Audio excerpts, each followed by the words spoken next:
Hello, I'm Dr. Daria Brzezinski, and you are watching What Wise Women Want on Charlottesville's public access Comcast Channel 13. Every week, we bring you panels of women discussing all types of issues. Hopefully, this will help you make informed choices.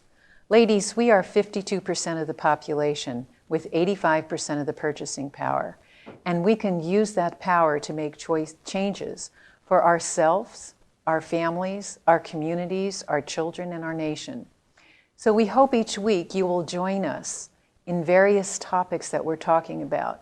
You can find out what those topics are on our website, www.whatwisewomenwant.com, and Wize is spelled with a Z.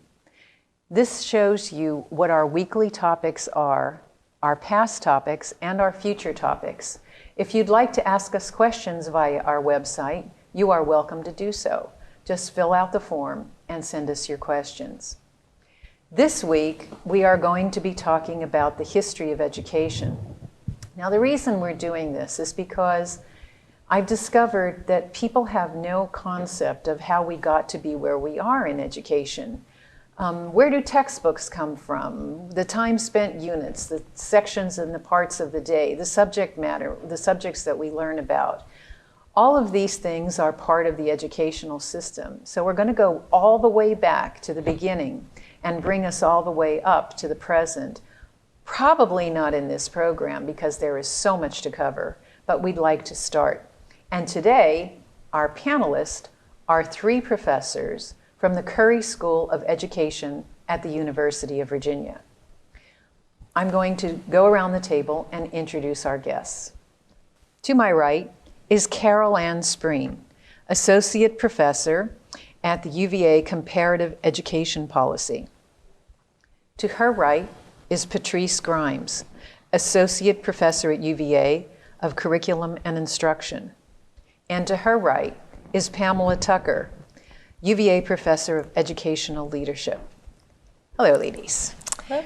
Now, I'm not exactly sure where to begin, so there's so much to begin with. So let's take a step all the way back. And I mean, each one of you has an expertise, comparative policy, curriculum design, leadership. So all of those play into our educational model.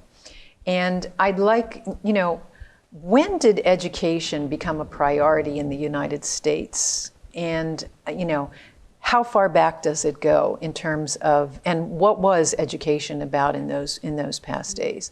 Would anybody like to start? Education, ironically, was not named in the Constitution. And although it's been a part of the fabric of our nation, literally since revolutionary times, it was not something that was designated. And Thomas Jefferson was someone who very much wanted that to be. But there was this premise that for 13 distinct colonies to become one nation, that people would need to be educated, that they would need to be taught how to be citizens. And so a major premise which started the common school movement in the 1770s was that public education was essential to a democracy, and ideally that all children should be able to learn to be able to get that. But ironically, who you were and where you lived in the 13 colonies directly affected the kind of education that you received. Because at the same time that the founding fathers were talking about educating people, they were literally talking about educating white males. 2/3 of blacks, many of whom were enslaved, were in the South. There were no educational provisions for them. And women were not considered in terms of how people should be educated. So those are just some of the key points initially in helping us understand the multiple, you might say the parallel, I guess, curriculum, the parallel elements in time that are going on, that there are different groups of people and different things are happening with them at different points in time. So we can say then that the education goes as far back as when white people, so to speak, began. Now, white boys. Thank you for that clarification. From the time that white people, descended on this land, we thought about education. So what was the point? Oh, go ahead, I'm sorry. I was going to add to that. I was just going to say that the beginning of the education system was about preparing elites for the medical professions, for religious study, for running the government. And so it was about training white boys who were affluent landowners And I think thinking about education today and how we ended up today is we don't have education as a constitutional right across the country. So the importance of the 13 separate states with separate educational provisioning has carried through to contemporary times. And we're one of the very few countries in the world that doesn't have education as a constitutional right. And hopefully we can talk about that in a little bit. Wow, I thought we had, I thought originally it was a privilege and was legislated a right, but you're saying differently. It was legislated as a right, but at the state level, and it continues to be a state right to this very day. So I was going to raise the issue that we don't even have an educational system in the United States. If we're talking about a system, it doesn't exist at that level. It exists in every individual state. Therefore, each individual state declares what the curriculum's going to be, what the assessment system's going to be, who needs to attend school, at what age, what are the requirements for attending school. All that kind of regulation is set at the state level. So we actually have 50 systems throughout the United States, and then some of our territories as well. Local control has been something that's always been valued by communities. What has complicated that, though, in particular, has been, in recent history, federal government involvement, specifically with funding. And that's where I was going next. So to not jump too far ahead, because there are many things in between, but particularly when President Lyndon Johnson was in office, in order to support the war on poverty, and being a Southerner from Texas and understanding the way in which those local entities worked, that was the first time when federal dollars were tied to laws. And so there were incentives for local communities to follow the law because they received money. And many of the programs that were instituted at that time, we still have in existence today. Everything from Head Start to free and reduced lunch to money that's given for sports and athletics. In the 1970s when there was school busing. And so that's the dilemma that people, and the challenges and the opportunities that people went through in the more recent past in terms of balancing the need for funding to enact their programs, but understanding that with that funding came obligations that they would need to meet from the federal government. Wow, states can be really schizophrenic. If I have to be, if I have to comply with federal government regulations that are contradictory to state regulations or contradictory to my community who wants something different, it's no wonder we have all this confusion. Absolutely. There is that triple hierarchy. layer of regulation and legislation that impacts individuals in schools who are merely there to implement policy. And it's a huge burden on school leaders and school teachers because they're subject to local control, state control, and then federal control. What's interesting is the federal government wields so much power, and yet their funding of education at the local level on the ground is around 7 to 8% typically. And then the state tends to be 40 to 50%.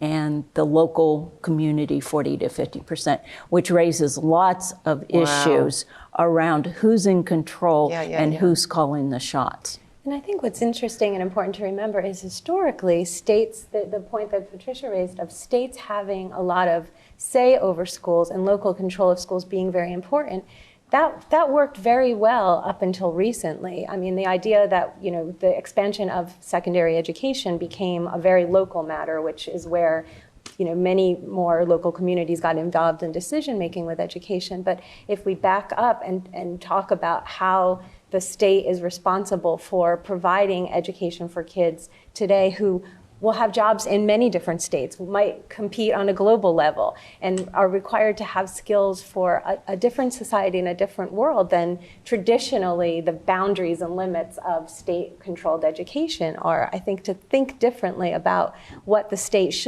is the state capable of preparing students with that notion of what we need for a modern society today. And that calls into a real question about who controls the content of the curriculum, who controls things like certification of teachers, for example, who controls how teachers are paid and how schools are funded. And if you're competing on not just a national scale, but a global scale now, there's really different implications for how we're preparing students for much more social mobility and global mobility. Well, I was just thinking of the film, the documentary that came out several years ago, where not Jonathan Kozol, Jeffrey Hayden's Children in American Schools, where he went around and demonstrated all the schools falling apart. And the thought that just crossed my mind was, who pays for that? If it's local, state, and federal, and a school is falling apart, where do the fund, how do they designate that? One of the fundamental precepts of schooling is tied to real estate. And what do parents think about when they're buying a house? Location, location, location. Right. And parents very often will look at the school district and then look for houses within that particular district. And so because the system on a local level is established based on taxes, there's federal government monies, as Pam said, which are a part of that. But it basically comes down in many communities to property taxes. Yeah. And so if you're in a district or a community where the property taxes are higher, then the per pupil, per capita amount can be higher. And it's those distinctions where you really begin to see the gaps between the haves and the have-nots in school districts, that some school districts locally are existing on federal monies and subsidies. Other school districts have that money, and there's other money that is on top of that as well. And so there's a huge variation, not only from state to state, but even with communities within states. And Virginia is a very good example of that. Well, I lived in Pennsylvania, and in our community, the mean population was age 64. The mean teacher salary was $85,000, and there were very few students in the school because the population was elderly for the most part, and the roads were depleted. It was just askew. All the taxes and things were askew. But we really come in many different directions here. Let's go back to beginning times when there were schools small schools, for example, we call them one-room schoolhouses, where the teacher had to know a variety of, I'm guessing, what were the standards in those schools in the 1600s or whenever it was, the 1700s? What kinds of things were in those classrooms at that time? Now, we know there was a variety of, so they may have had 20 students if they had that many, okay? One teacher, 20 students, and a variety of different ages, and different skills and things of that nature. What kinds of topics were those children learning way back then? What was the priority in those days? Well, to back up just a little bit, initially with the founding of America, young males, as Carol Ann said, were educated privately. Many of them had tutors. And then once they so they weren't in schools. So initially people were not in schools. They would have tutors. And then when communities then began to form, the common school came together to give children who did not have the benefit of having the tutors and the private education an ability basically to be able to read and write. And there were also strong religious values and philosophies that were emphasized. And so it was the thought that in order for the nation to be strong, that there had to be this sense of morals and honor and integrity and so on. So there were readers that were basically designed not only to teach students to read and write, but many of them were based on the Bible, scriptures and things of that sort were used. Much of the learning was rote. And it also did vary, as I said, where you lived. If you were in an urban area in the north, your schooling structure was different than if you were in the Midwest, which came at a later point in time, which was very different from Southern schools because of the nature of the agrarian society. And so there was even a variation at that time of what the common school looked like in those three different places. Yeah, because as we moved west, schools were transformed.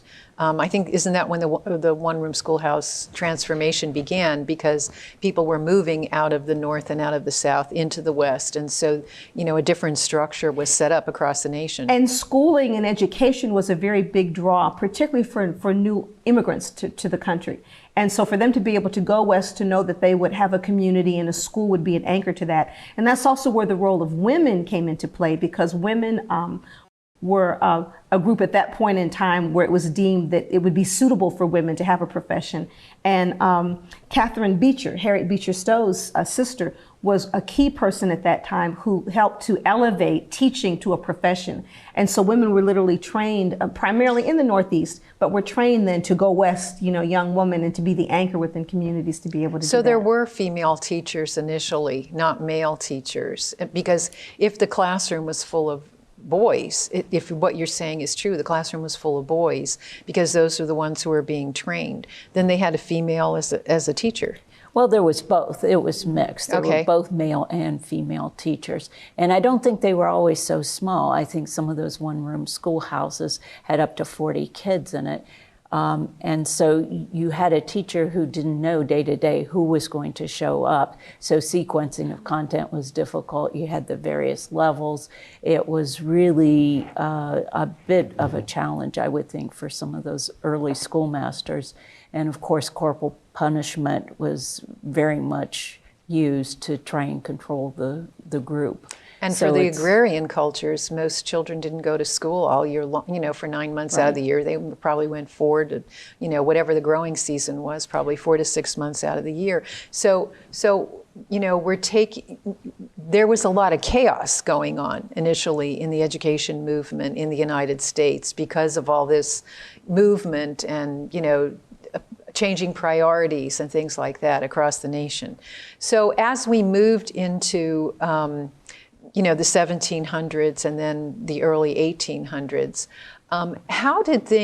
what kinds of things changed or what kinds of things happened? So there's all this chaos in the schools, okay? And you have a teacher who's teaching, a teacher out west is teaching several different, whatever her expertises are. She may have had, 5 years of mathematics and 2 of English and 1 of geography. And over here, you've got somebody whose bailiwick is mathematics and doesn't really know a lot of geography. So there was no real consistency all over the place. I don't know that I would describe it as chaos. I've got to go back to schooling was very dependent on where you lived. And in the north and in the Northeast, in urban areas where you had industry and you had that type of labor pool and labor force, you actually had several public schools that were organized. Boston, Philadelphia were key places where you had a system of organized schooling. The one thing that you also had in those communities was child labor. And so that was another factor that we often think of in the western part of the United States and the agrarian societies there. And then there's the whole concept in the South where you have slavery, where enslaved Africans aren't in school at all. But in the Northeast, because of the child labor issue, you had some children who were in school and some children who weren't. Over time, as we migrated to different areas, that's how things began to expand. So from the Northeast, then people expanded west. There's also the immigration coming into the South. And so you have these different areas where things are engaged. And again, I go back to the local control of schools. Meeting local needs. And so schools reflect society. And so you can't really talk about schooling without looking at the political, the economic, and the social realms in which those schools are placed. So a school in the Northeast would have one look or tenor. Southern schooling would be different. Western schooling would be different.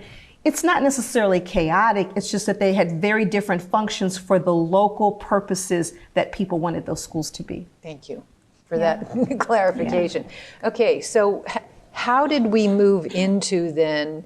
It seems to me that was it the 1899 the Committee of 12 and the core curriculum? Is that and at that time only. So you were correcting me earlier that the first university in the United States was Harvard, and the second was William and Mary William and Mary 1693. Okay, so in 1693 we had 2 universities, and so we were preparing boys for universities in various subject areas, law or politics or as physicians and things of that nature. Primarily for the ministry. William and Mary, for sure, was primarily for the ministry. So it was a very targeted purpose. There is also other kinds of educational entities that we haven't talked about, and I just want to interject very quickly. A lot of children learned from their mothers, learned reading. and primarily the Bible was the textbook of choice. So there was a lot of homeschooling initially. Over time, we had the one-room schoolhouses, and then we actually had elementary schools in the 1800s. There actually were elementary schools primarily in the urban areas, but most children had access to an elementary school. But there were also these private academies. Yeah. And the wealthy would attend those private academies, and they would be the people who would matriculate to a place like William and Mary. Jefferson's a perfect example. He went to William and Mary to be educated. He had been educated at home. He had his own personal tutor who prepared him to go off to college. So you have a variety of different educational enterprises going on that all contributed to the education of students. And I think thinking simultaneously, the public schools that were cropping up around the country at that time were not putting kids through even secondary school. These were centers to teach basic literacy, to teach kids to read the Bible, to make sure that they were out of trouble in between the time when they were working in factories or working on the farm. And this was kind of a control mechanism to bring kids together so they were basically literate, so they could function in society at a very basic level. We didn't have mass expansion of secondary education. We didn't have high schools as we know of at that time. Kids were finishing at age 9, 10, 11, and it was common that most kids would finish then. It was very rare that kids would go on to secondary school if there was at that time. And many of the ones who were doing the best in that system went on to become teachers and go back and teach. So there was a very informal system of teacher education and preparation, basically to serve elementary, or what do they call it? Normal schools. Normal schools Right. at that time. And then the public schools were basically grammar schools, right? Right. That's what they were originally called. And it wasn't until we had mass industrial expansion in the 40s and 30s, 40s and 50s. And that was the key, that as I said earlier, the schools do not exist in a vacuum, and they reflect the political, economic, and social systems of the times. And particularly from the 1840s to the 1890s, just think about the history of our nation. And many things are happening. The immigration. Influx of immigrants. The influx of immigrants, initially from Western Europe, then from Eastern Europe's happening. Industrialization is happening after the Civil War. People are expanding and going west. Enslaved Africans, become free, at 1865. There's the Reconstruction period. So all of these dynamics are happening, and school is a part of that, which really bubbles up then to the 1890s then, where there's the first systematic elements of school reform that we might call today that would happen. And one of the key determinants of that, as Carol Ann alluded to, was the establishment of child labor laws. And once children were not able legally to work in factories and to do those sorts of things, then school became a mechanism to help organize children, because otherwise, if they weren't working because their parents and adults were in those jobs, then what are we going to do with the children? Where are they? And so that was a huge impetus at the time to make sure that there would be more educated populace, because there was a need to help to begin to shape that. And that's when secondary schools and that concept then began to really take off. And then around that same time, too, with people becoming more educated, people are realizing that education is a springboard to prosperity and to success, and that if they want to succeed in the United States, that they have an opportunity to do it through education, which is unlike many of the countries from which they came, where once you were born into a particular social or economic class, you were always in that class. Yes, and one of the things I want to go back to, which you said, Carol Ann, was that I've seen some of those textbooks from back in those days, and it appeared to me that someone graduating from 6th grade, if they went that far, had the ability, especially mathematically, to run their own business. I mean, the level of readership and the level of mastery in terms of mathematics and grammar and English was astounding at that time. And I compare, a 6th grade math and reading book today to those of those days. And, they were attempting to create good citizens because they knew they only had a short period of time to be able to do it. And so the expectation of, the teacher, the community, was this higher level And I'm alluding to this for a specific reason as we go on further. So the expectation of students in school was very high. The responsibility was the student, not the teacher or the system or the community. And it seemed to me that there was a different focus. You know, the school was the center of the community, big or small, however it was. I mean, you know, they had services there, or they had parties there and picnics there. And so there was this centralized focus. But I do need to add, though, that there's one huge group of people that are not involved in all of this, and that's African Americans. Yes. And particularly during slavery, not only was it illegal for African Americans in the South in many places to not learn to read or write, but there were harsh punishments for people who learned how to do that. And so particularly for African Americans, education became a symbol of liberation. It became a symbol of being able to be in charge of their own destiny. And so even in Virginia, immediately when at the beginning of the Reconstruction period, you see churches in particular, especially in the Richmond area, who are forming societies to educate African Americans in the South, as well as people who are doing it in other parts of the country as well. And so that is a value or a tenet that even exists in many communities to this day, that education is liberation, education is upward mobility, and that it gives you the opportunity to attain in a way, and it's a prize that you wouldn't have had before. And I think, you know, part of the mental mindset is in thinking about whether or not it is a privilege or a right. And I think that has a lot to do with valuing what it is that you have. And again, you know, we have to come up to the present day with that. But let's go back again and talk about, so we had all these differences all over the nation, okay? And we've got this 15% of the population who are all coming from all these vast different areas with different topics, with different subject matter, learning different things at different levels. And so you can understand the confusion when they arrived at college and everybody came with a different set of expertise, and then we planned to have this set curriculum, and you know, everyone's not on the same page, so to speak. So what happened? But I think you need to back up. At that time, maybe 12% of or maybe 5% of the population was college bound, right? So, I mean, again, we go back to state control of schooling. So we had very different systems that were put into place at a very local level.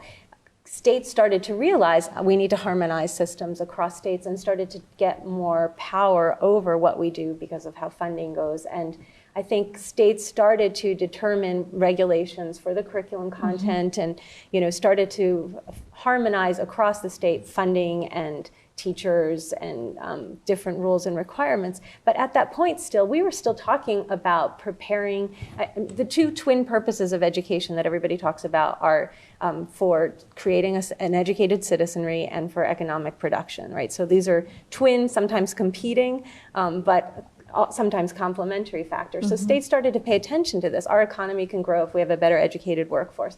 Our people will get along better. We can integrate people from other countries. It's better if girls are educated. There's many, many benefits to education if we can do this at the state level and think about it and plan it that way. So there's still very much a focus on primary education and not secondary education. Secondary education really was the first federal initiative because of the mass expansion of the industrial economy during the 20s up through the 50s and in the 19th century. And I think thinking about how the federal government really was very hands-off in terms of education. They were not very interested in regulating what states were doing. They weren't interested in thinking about how we're supposed to educate kids at the local level, but all of a sudden they started to see its connection with building our country and the economic power of our country, because in the 1800s, we were really becoming a new democracy. We weren't an economic superpower. And as our industrialization grew, we grew economically and needed to have some kind of place in the world. So the economic competitiveness came through these debates around vocational education and expansion of secondary education. And we really, when federal discussion started to be provoked at that level about changing schooling, then we started to have much more attention and supplemental funds to come in and try to have conversations about really what is the purpose of education? What do we do as a country or as a society? But up until the 1900s, Right. this was not part of the equation, and most people were not going to college, and they weren't Right. going to even high school. And I think that's an important thing I agree. to remember. It was about 6% of students in 1900 who were actually high school graduates. Interestingly, over the next 50 years, that increased to 51%. So we see this huge swell from 1900 approximately to 1950 because of some of the things that Caroline's talked about. Another factor, too, that really impacted secondary education was the return of GIs from World War II. And with the federal government's GI Bill, which enabled people to be able to go to school, that created an affordability level for secondary and higher education, which had also never existed before. So again, there's this tension that is always existing between espousing and promoting democratic values and making things equitable in society to economic and business interests, and what group of people will get its share of the pie. As we get bigger and bigger. You are watching What Wise Women Want on Charlottesville Public Access Television, Comcast Channel 13. I'm Dr. Daria Brzezinski, and today we're talking about the history of education. As you can see, this topic is huge and vast, and it's in relationship to many different things. On our panel today, if you'd like to learn more information, you can go to our website and find out more about our panelists, who are, to my right, Carol Ann Spreen, Associate Professor of UVA Comparative Education Policy; Patrice Grimes, the Associate Professor, UVA Curriculum and Instruction; and Pamela Tucker, UVA Professor, Educational Leadership.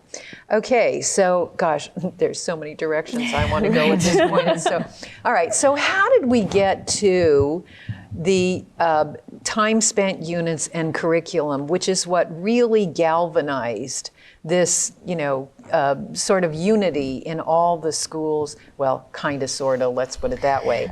So how did we start to develop the time spent units and the core curriculum and those kinds of things historically? Now, I heard the Committee of 12 in 1899 were the ones who standardized core curriculum. And in 1908, the National Education Association sponsored, or Andrew Carnegie sponsored a conference, and they all adopted the Carnegie units, which was 120 credit hours. Now, even in those days, now we're talking about time spent units, and those are how the day is broken up according to the subject matter. So we have, and it varies in different parts of the country, but even back then, people realized you could use time differently. So each school, they broke it down into several different areas. You could do 40 weeks at 3 periods of 60 minutes, or 4 periods of 45 minutes, or 5 periods of 36. So they knew that you could use time differently, and they at least allowed a little bit of deviation in terms of those kinds of things. But boy, have we become really standard nationwide. And you keep telling me about the different states being different and locale. I mean, I've traveled all over the country and visited schools all over the country. There is such diversity here. The idea that everybody follows the same rules in some sense seems at times ridiculous to me. So let's talk about how this all developed. There were 2 schools of thought that John Dewey was a part of. It was the progressive education, and he's considered to be the father of progressive education, versus the traditional education, which is more of what you've talked about.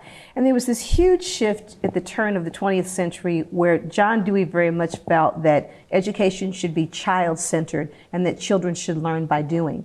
And being at the University of Chicago, he was able to make connections with U.S. Steel. And in 1906, he literally had a huge system of schooling in Gary, Indiana, that was funded by U.S. Steel. And they were laboratory schools, so to speak, but it was his grand experiment, and it was called the Gary Plan. Right. So that children would work and play and study. They would have split shifts, and it was just something that was just very inventive. But by 1920, it had fizzled because they tried to implement it in other parts of the country, specifically New York City, and people voted it down and said they didn't want it. So I think for all the different elements that are involved, there's always this tension between progressive education focusing on the child, more traditional education focusing on this common core set of values. And that's something that we've had literally for 100 years. And then from that evolved this notion of standardized testing that Leland Stanford was the one who decided that standardized testing was important. And around that then became IQ tests. And so people think about testing now with what we do, but in fact, that's a concept that's really almost 100 years old. But more importantly to me, we kind of have to step back and go, so how do these things come about in cycles? Right. And I go back to, as more people have access to education, as people from different experiences and countries and situations are learning and growing, as we're getting this educated citizenry, there seems to be a point in time when something goes, well, now what? Now wait, let's stop. Maybe we need to test people. Maybe we need to track people. Maybe we need to see who's really ready to be educated and who's not. And so it's this wave of push and pull to me in society. When people are moving along and doing that, then something comes up and there's either an interruption or there's something that makes people kind of pull back. Another example of that I think about is with 1954 in Brown v. Board of Education, when it was declared that separate schools were not equal. There was a huge infusion starting in the 60s, in spite of massive resistance in the South, for things that were happening. And many people feel in the 1970s that schooling was probably more the ideal of what it could have been at any point in time. But then in 1980, Ronald Reagan came in, and with a report called A Nation at Risk, he said maybe we've tried to do too much in too little time, and maybe we need to pull back. And so there's kind of an ebb and a flow and an ebb and a flow. And I know both of you in your areas have seen that too. Do you want to jump in? You go ahead. Go ahead. So, I think it's really important to go back to the complexity of these debates between like progressive education and also kind of a more... Kind of define progressive education a little bit for people. Progressive education, according to Dewey, as Patrice started to allude to, the idea that you should learn with your hands, education should be experiential, the tactile piece of learning, that it should be connected to real world experiences. And that was Dewey's idea, like play should be a central part of education, that we should embrace the whole child and look at different experiences that they could have in the classroom that would enrich the things they have and or do well, and also identify where their weaknesses are and work with them in that way. And that's very fundamentally different than people who look at teaching and education as a technical exercise with very specific ways that you can affect and measure education. And very different. Huge debates that were happening at this time. I mean, Dewey was at Columbia, also at Teachers College, and there were a number of people at that time having debates about the practical side versus the kind of removed theoretical side versus how much we can control education through specific mechanisms of the curriculum. They even called it a life adjustment curriculum at one point in time, and people felt that in teaching students the practical elements of life that it was watering down the curriculum. And so that's where there was always this constant tension of wanting to have things more specific to be measured so that there would be some sort of basis that people could judge people's educational outcomes. From my perspective, that looks like it's watering it down even more. The more we, train minuscule types of areas, it seems to me that waters it down more and more and more. Well, let's talk about that in relation to today in a minute. Go ahead, but I just think there's this other piece, though, of one of the reasons why Dewey's stuff was tossed out was also from people from the more progressive element were saying you can't align education too much with industry standards. You can't have businesses running schools. There you go. You can't make schools kind of training grounds for factories. We have to have a broader purpose of education too. So Dewey was really misused in many ways in the massive debates within vocational education about what is the purpose of vocational education, how much should we partner with businesses, how much should businesses dictate what the content of that curriculum and that learning experience should be, and who was behind the promotion of secondary education and mass expansion of schooling. A lot of the Business Roundtable and a lot of people from those communities, and the pushback came from educators who were more interested in the whole child issue and how do we educate people for a society to meet these other demands, not just economic growth issues. And I think it raises the issue of today where we are with our notion that education is something that you can easily measure in a really effective way that's fair, that's equitable, and that we have this sense that a standardized test score is the accurate way of doing that, and that we can actually calibrate schools to align with competitive needs of society and of the global society, and that if schools don't perform according to that, we should shut them down, right? This is the way that we've started to think about education in a very individualistic, private investment, and we've stepped away from thinking about what's the broader purpose of education. Why do we have kids in school learning? Is it just to pass this particular test? Is school about growing the economy and international competitiveness? Or is it about what kind of society we want and how do we have that? And if you get only what you test, then you're only going to teach to that test. So I think thinking about those things is what we should do. Pamela, what were you going to say? Were you going to... Okay. No, I wasn't going to jump in there. Carol Ann is quite eloquent to that issue, I think. I would add, though, that in the African American communities, and keeping in mind that in all of this time that schools, for the most part, are segregated in the United States, and it's not only African Americans, but it's Native Americans who are segregated in Western states. It's still in many places women are not being allowed to go to and attend school. And there was a huge debate around this time with W.E.B. Du Bois and Booker T. Washington in terms of should we have classical education, which would mirror more of Dewey's philosophies, or should we have industrial education, which was more Washington? And so they actually weren't nearly as far apart on many things as I think they've been portrayed, but still the sense of how do people determine what is the best route to use the knowledge and the learning that they have for their lives. Well, I think, oh, go ahead. I was just going to say, and an interesting thing to think about is how vocational education ended up being a very tracked system and disassociated from thinking of, I mean, because it became associated with mass expansion of secondary education along with the civil rights movement and integration of schools, the vocational track became for working class kids and African American kids and Latino kids. So vocational ed ended up being siphoned off to serve those needs and interests instead of being something, I mean, if you look at a country like Finland today, or many other countries that have much more flexibility and mobility across both of those systems, they look at vocational ed as something that is, there's no negative status that's associated with it. And it's the same with how we've tracked schools. You know, we have many tiers of learning within schools that have basically disassociated kids from rigorous learning within a school building. I mean, so across schools we have a lot of variation, but also within schools. And part of this is how we would keep certain families in schools, how we keep certain kids in certain places. And those are big issues for how... I think part of the stigma for my personal knowledge of the history of education, I think part of the stigma of vocational ed comes from where the curriculum actually came from. And are you familiar with that? It came from the Department of Corrections. And so the stigma of vocation, the roots of it were in 1789, a clergyman, William Rogers, at the Philadelphia Walnut Street jail, and then Elmira, New York, the reformatory of the IPI formulated there. And so all these reforms in terms of the Department of Corrections and what school districts decided was, and the superintendent of schools in general of the United States decided if it works in the corrections and at this stressful situation, then it must be good for the mainstream.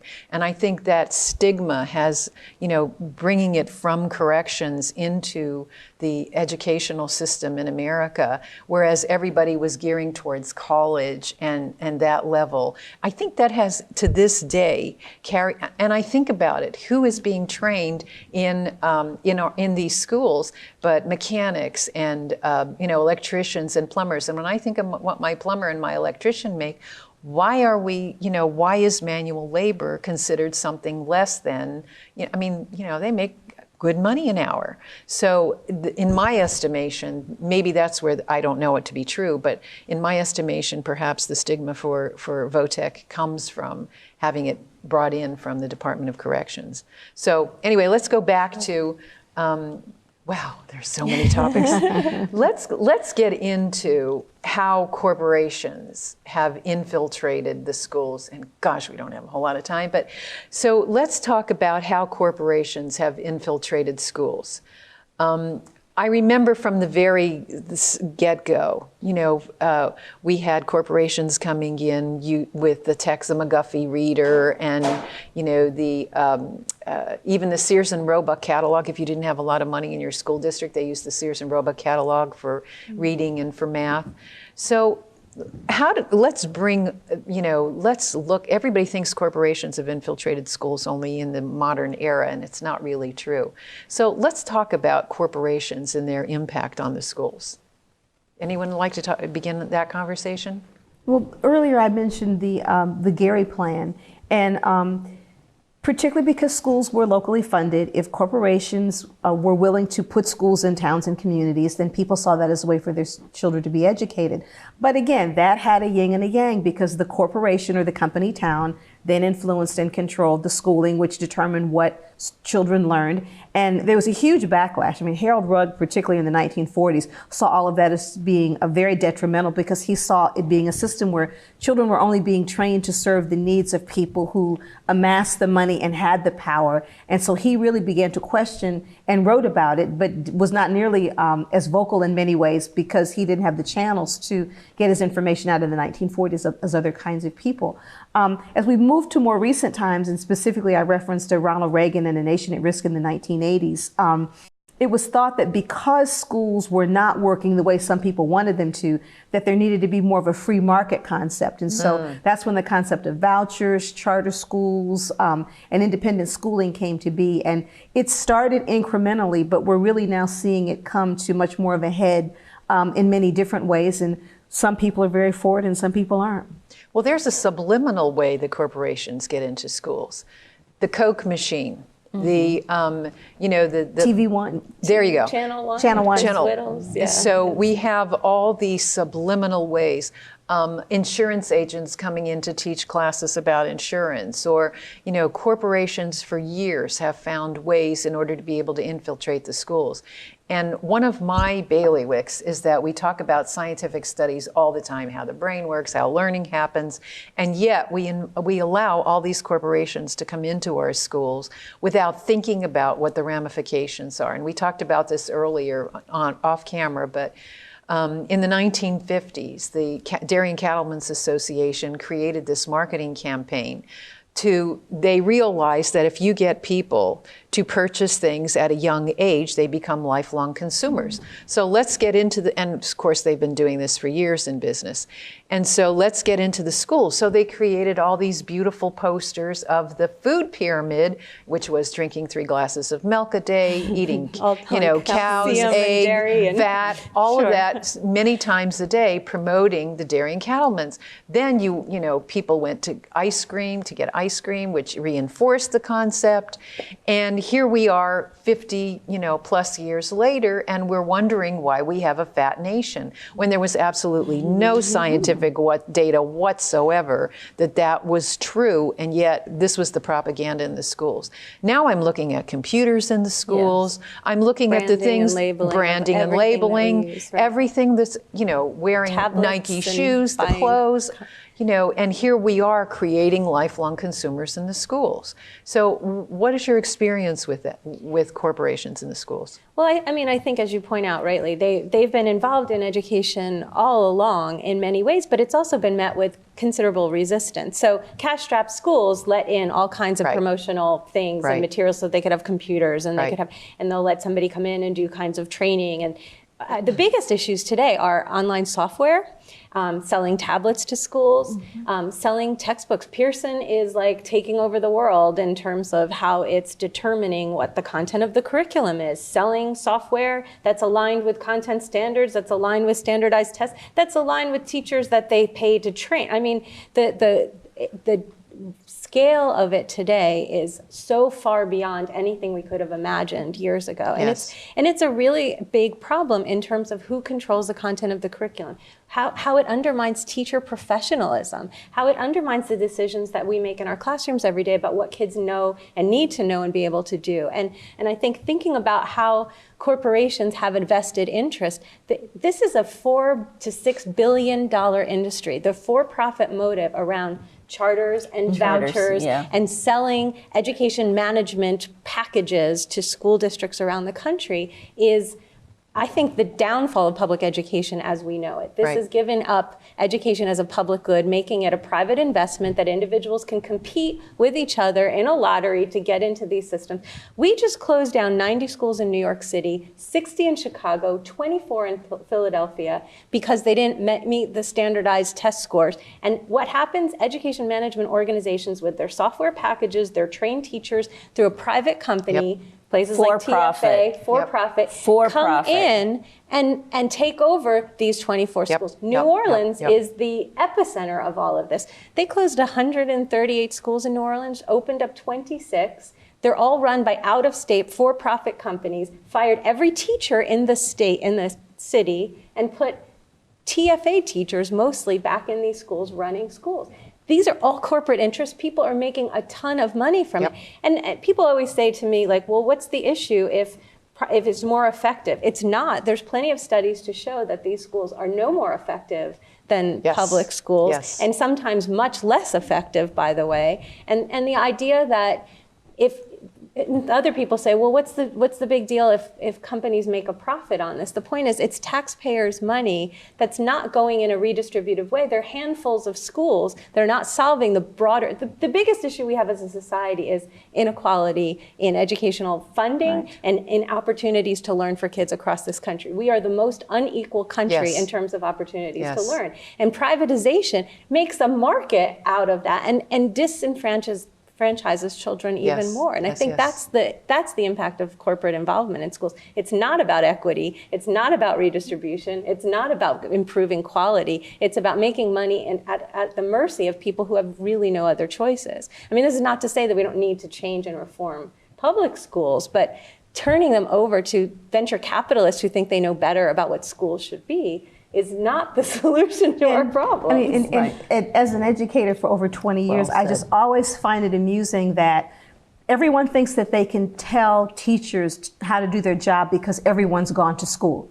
You know, and I wouldn't anymore think about going into a dentist's office and telling a dentist, you need to use that tool and that drug on me. But for some reason, everyone feels that they can tell teachers how, in particular, we should do what we do in classrooms. And by all means, getting professional training, having high standards, having connections with local communities and engaging to do that kind of curriculum is very important. But everyone will say those kinds of things, but when we look at the profession of education, which I think comes back to one of your original statements, you know, do we really value teaching our children, and how do we value the kind of education that they get? And, you know, you mentioned Teach for America. I mean, I will go on record. Teach for America is something that I have major issues with as a professional educator, because no matter how well-intentioned someone may be to do that, they're in a classroom for 2 to 3 years and then they move on to something else, but you still have children in schools who cannot read, who cannot write, and the turnover that comes from people, however well-intended,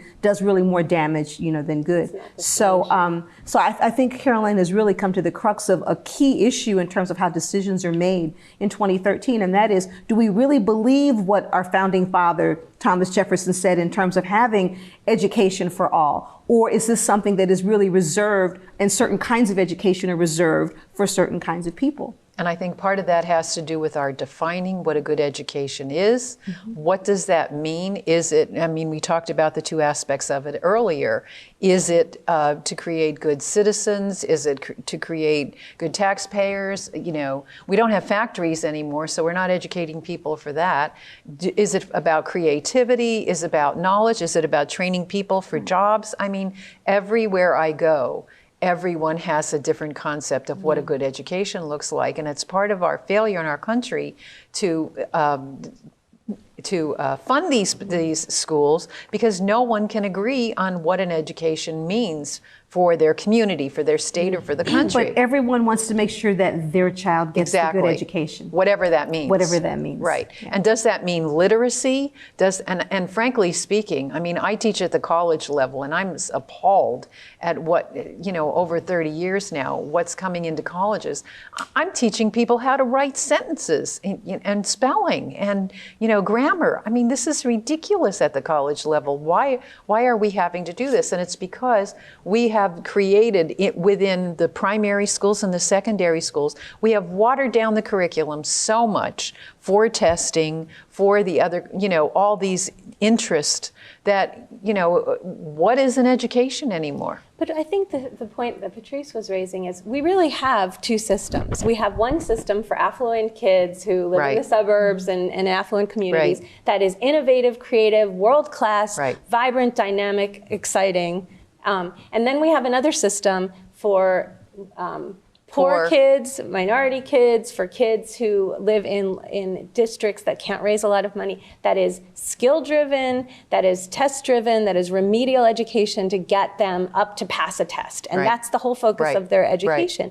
And I mean, if we talk about what a good education is, I mean, a good education is one that really blurs the lines between life and learning. That kids come into school every day and they don't think that they only learn between 7:30 in the morning and 2 in the afternoon, that they see an application for everything, that they feel excited about the world they live in, that they care about people that are someplace else in the world, that are in the community that they live in, that they can connect ideas and the content that they're learning to making a difference in the world. And it's also this premise that you cannot have excellence and equity. I mean, that is a fundamental thing that happened in the 1980s, and that people were framing it in such a way that in order to have one, you could not have the other. And I very much disagree with that, that you can have excellence and equity to go hand in hand. They do not have to be mutually exclusive. You have to be able to do that if you want to have a society that is the kind of society, that we say that we want to have. And I mean, you look at something, for example, like the Harlem Children's Zone and what Jeffrey Canada's done in terms of literally taking certain precepts and adapting them to current times. And there are numerous examples of how even in communities, as Caroline referred to, where children may be poor or the resources may be less, that you can do that. You wanted to tell us a little bit about a book you had before our time is up here? Very quickly. I've been very involved with the Jefferson City School Center, and there's a wonderful book that has been published called Pride. It is called Pride Overcomes Prejudice, and it's a history of the Jefferson School. And I think a great way for people to learn about the Charlottesville and Central Virginia communities and education, specifically for African Americans, would be to get a copy of this book, and it's available at the Jefferson School City Center. Excellent. Well, golly, we just scratched the surface here, ladies. We did. And you were worried about all the time we had here. You have been watching What Wise Women Want, and we have been scratching the surface on the history of education and its impact on our culture. Today we have, our panelists have been Carol Ann Spreen, Associate Professor, UVA Corporate Education Policy, Patrice Grimes, Associate Professor, UVA Curriculum and Instruction, and Pamela Tucker, UVA Professor of Educational Leadership.